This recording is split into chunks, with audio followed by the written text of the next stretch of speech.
At a public hearing at the offices of the Ministry of Environment and Tourism, Minister Puhamba Shifeta has heard the case of Namibia Marine Phosphate's NMP for potential marine phosphate mining in Namibia, a proposed project opposed and appealed by the fishing industry.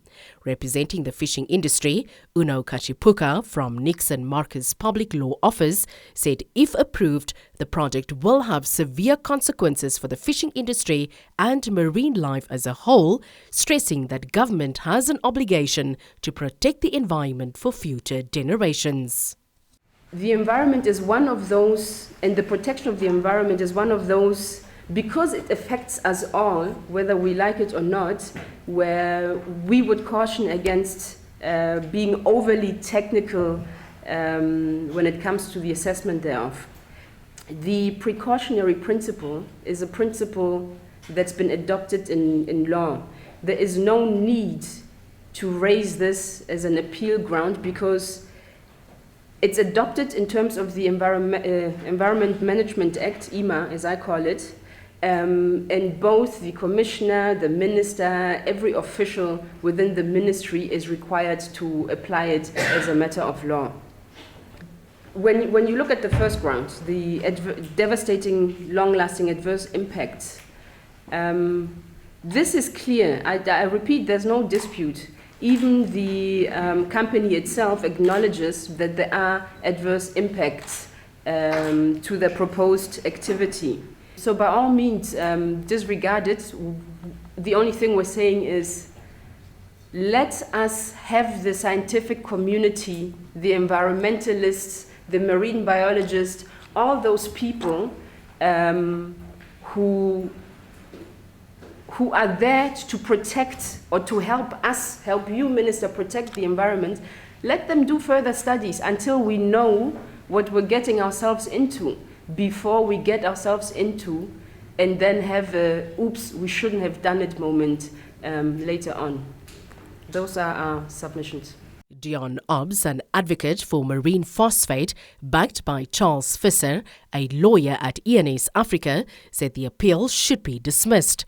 Obbs said an environmental assessment done in 2012 showed minimal impact on the environment, adding that denying the license would prevent future economic development.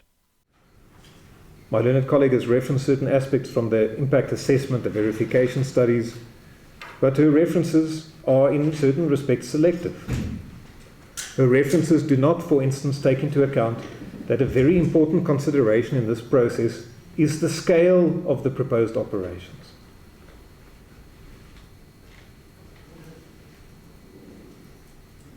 What she doesn't reference are the potential significant economic benefits which this country may derive from this process.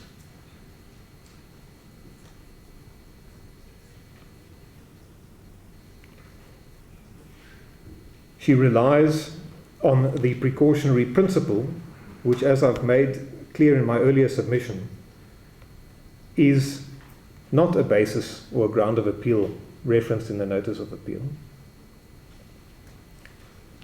But insofar as you may wish to consider that and allow that, Honourable Minister, the reality of the matter is that the precautionary principle is not as easily definable and applied as my learned colleague wishes to suggest.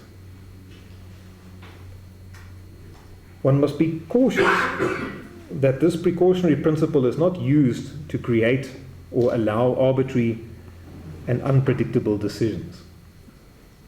One cannot say, well, because there is uncertainty on one or other level, simply prevent all future development or do not grant any environmental clearances or do not grant any further permissions.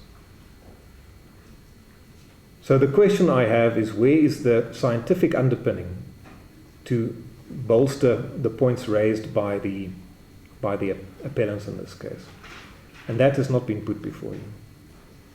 So even when it comes to the application of the precautionary principle, at the end of the day, there must still be certain factors in play. Facts. Not assumptions. Not fear-mongering. Facts. Expert opinion based on facts, which establish a threat of a serious or irreversible environmental damage, facts which establish or reflect upon scientific uncertainty, of such nature that the precautionary principle merits application. Now, what do we have in the present instance, Honourable Minister? We have reports also from independent agencies which have effectively supported the granting of the environmental clearance certificate. Minister Shifeta will provide judgment on the case on Thursday this week. Meanwhile, members in the fishing industry are planning a mass demonstration in Walvis Bay with a date still to be announced.